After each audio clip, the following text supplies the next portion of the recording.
What a fool you are. I'm a god. How can you kill a god?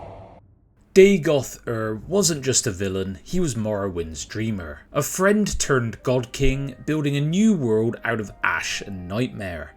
Welcome back to the Gaming Hearth, a place to gather around for stories, myths and legends from the games we love. If you enjoy exploring gaming's stranger corners, help us keep the fire burning, subscribe and join the discussion. It's a little bit cheaper than selling your soul to a heart buried in a volcano. Today we're diving into Dagoth Ur, the dreamer god king of Morrowind. A man who was once a hero, became a god, and ended as both villain and visionary. His story isn't just about power, it's about betrayal, dreams, and whether Morrowind could ever truly wake up. To understand Dagoth Ur, you need to know the prize that he was asked to guard. Deep beneath Red Mountain lay the Heart of Lorkhan, the literal heart of a dead god, buried where he fell. And the Dunmer, ever the overachievers of Tamriel, discovered it and thought, yes, let's plug a divine organ into some machinery, what could possibly go wrong? Their high engineer Kagrenak forged 3 artifacts, known as Kagrenak's tools, designed to harness the heart's power. Not fancy chisels for a bit of DIY, but artifacts that could reshape flesh, soul, and even reality itself. This discovery split Morrowind in two. On one side we have the Dunmer and their allies, and the other side the Chimera, led by Nerevar, and advised by the Tribunal. For the Chimera, meddling with the heart was heresy. For the Dunmer, it was progress, divine cheat codes written into the fabric of the world. The result was the War of the First Council, politics, faith and power colliding on a very volcanic battlefield. At Red Mountain, the Dunmer vanished in an instant. Some say Kagrenak overplayed his hand, others that the heart itself had struck them down. Either way, one entire race went poof, but the tools and the heart remained. And here's where Vorin Dagoth enters legend. He wasn't a shadowy cultist or mad recluse, he was Nerevar's trusted general, a scholar of the Dunmer and, at least back then, a man genuinely worried about what the tools could unleash. Nerevar, who had been mortally wounded, entrusted Dagoth Ur to guard the tools, with the words, "Stay here, loyal Dagoth, until I return." What happened next depends entirely on who you ask. In some tales, Dagoth's long vigil warped him, the whispers of the heart seeping into his dreams. In others, it was the Tribunal who betrayed their oaths, silencing Nerevar and seizing godhood for themselves, while Dagoth was left as a lone loyalist. So was Vorin Dagoth the first to fall to temptation, or the last true friend undone by betrayal? The history of Morrowind won't give us a straight answer. As with all good politics, the only version that survives is the one written by the winners. After Red Mountain, Dagoth Ur slipped into shadow. Some say he was slain by the Tribunal, others that he was merely sleeping, dormant, dreaming beneath the mountain. For centuries he was little more than a whisper, a bad memory of a war no one wanted to remember. But the Heart of Lorkhan did not lie idle. The Tribunal, those sworn companions of Nerevar, returned to Red Mountain. They had sworn oaths never to touch Kagrenak's tools, and then they touched them anyway. With the Heart's power, they remade themselves as gods.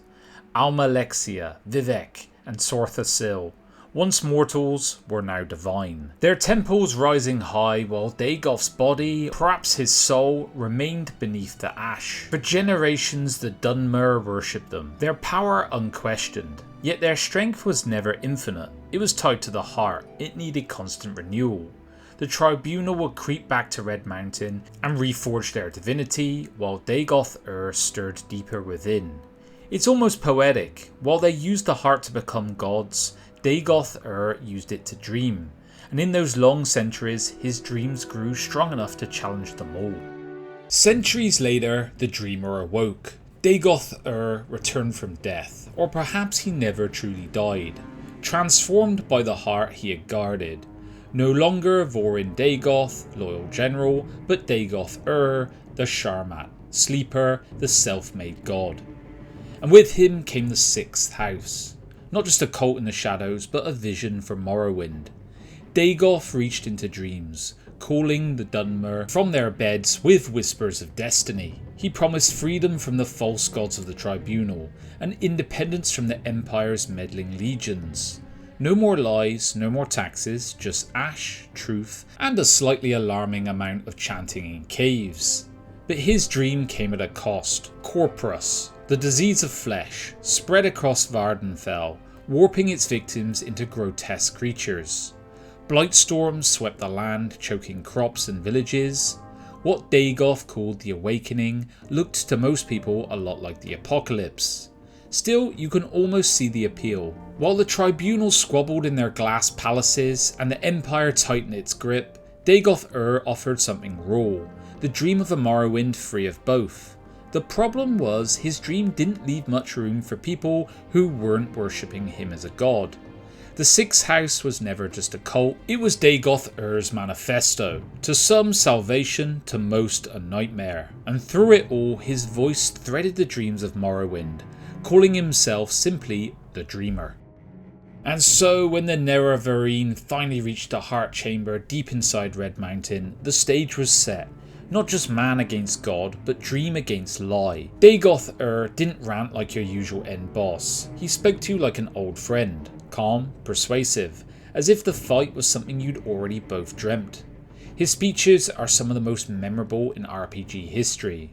Not a demand for power, but a challenge. Join him, share his dream, cast off the false Tribunal and Empire alike. And it almost sounds reasonable, until you look around and realise the dream involves blight storms, flesh-melting plagues, and an awful lot of shrines with his face on them. The battle itself is also strange, almost theatrical. Striking down Dagoth Ur, severing the heart, it feels less like defeating a villain and more like breaking a spell, tearing yourself free from a dream that's been running for far too long. So who or what was Dagoth Ur really? The Tribunal called him a mad god, intoxicated by the heart. The Empire painted him as a rebel and a cult leader, a danger to order. Even the Ashlanders, who distrusted the Tribunal, spoke of him more as a warning than a saviour. But there's another way to see him. Dagoth Ur offered the Dunmer something no one else did. Freedom. Freedom from imperial chains, freedom from false gods, freedom to chart their own destiny. His methods were horrifying, yes. Blight storms, corporous monsters, volcanic nightmares. Not exactly a winning campaign poster, but behind it all was a vision of sovereignty. Maybe that's why his story still lingers. Was he a tyrant in waiting, or the last true revolutionary of Morrowind? A man so loyal to the Nerevar that he broke reality itself? Or was he simply a dreamer who never woke up? What makes Dagoth Ur fascinating isn't that you can kill him, it's that you can never quite decide whether you should have. When Dagoth Ur fell and the Heart of Lorkhan was severed, the dream ended. The blight lifted, the corporous disease lost its power, and the ash storms quieted. Vvardenfell, at least for a time, could breathe again.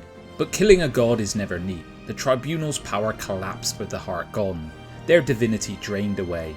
Morrowind was left with no true protectors, only mortals who still called themselves gods, and the Empire, ever patient, tightened its grip. As for Dagoth Ur, his cult was scattered, his dream broken. But you get the feeling he almost expected it. After all, he told you himself, this is the way the dream ends. Yet in a world like Elder Scrolls, nothing ever dies completely. Ideas linger, legends reshape themselves. Dagoth Ur may be gone, but the memory of his vision, and the question of whether it was madness or salvation, continues to haunt Morrowind. So that's Dagoth Ur, the Dreamer God King, a friend turned god, a revolutionary turned nightmare. His death ended a plague, but it also broke Morrowind's divine order, leaving the Dunmer to face a future without gods or dreams. What do you think? Was Dagoth Ur a tyrant in waiting, or the last true visionary of Morrowind? Did he deserve his fate, or was he simply the wrong dreamer at the wrong time? I'd love to hear your thoughts down in the comments. This is a story that's never just had one answer. And if you've enjoyed this dive into the Elder Scrolls mythology and legend, gather around the hearth, subscribe and join me for more. Alright guys, that will do it for this video. See you on the next one. Bye bye.